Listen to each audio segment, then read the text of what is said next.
युचुलाई शिरमा राखेर आएका मान्छेहरू, डाँडा काँडामा खेलेर हुर्केर आएकाहरू,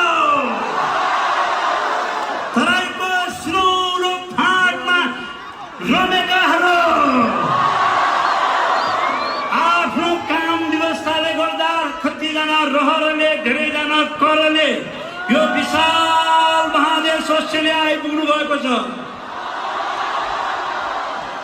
धेरैजना करले, थोरैजना रहरले,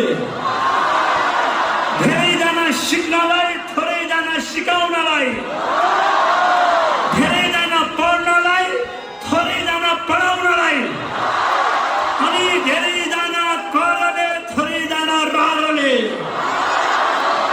अनि धेरैजना, अनि धेरैजना कमाउनलाई, धन कमाउनलाई, अनि थोरैजना रमाउनलाई यो विशाल देशमा आइपुग्नु भएको छ। यहाँको भाषा, यहाँको संस्कृति, यहाँको मान्छे, यहाँको प्रकृति र पर्यावरणलाई माया गरिदिनुहोस्